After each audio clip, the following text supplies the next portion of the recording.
Okay, so we're going to take a fresh scene here with a cube in it, and we're going to do some really basic animation. And all I'm simply going to do is I'm going to take the timeline and I'm going to come over to the little clock icon, and we're going to change this timeline into a graph editor. And really, the TLDR of doing animation really seems to be just setting keyframes.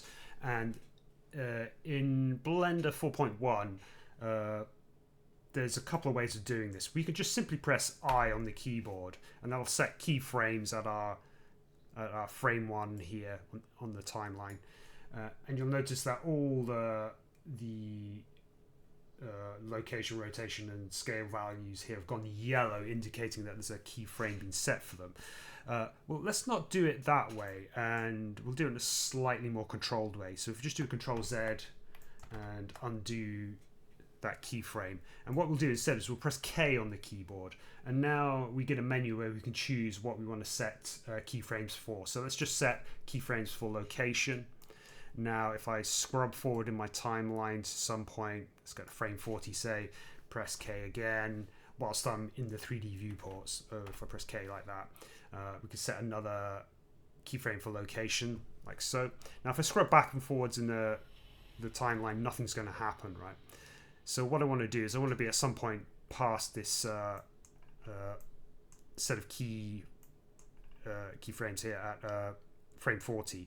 Now what I could do is I can just drag and select all of those at once, and I can press G on the keyboard and I can just move them all at once. But in reality, there's actually 3 key points here for each axis. So if I spread them out like that, you can see. But if we just unhide them in the graph editor here, we can sort of select them individually and then start to move those. Either we can increase or decrease the value, or we can change their position in the timeline as well by just simply dragging those. And of course,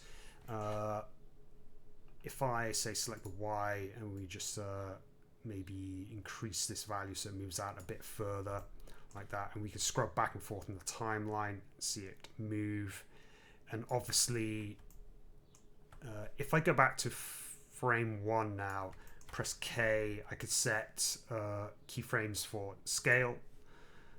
We can come back out to another point in our timeline, press K again, set keyframes for scale there. Obviously, if I scrub back and forth, nothing's going to happen. So again, select all those points and I can increase the scale uniformly, or I can change the scale on different axes like this.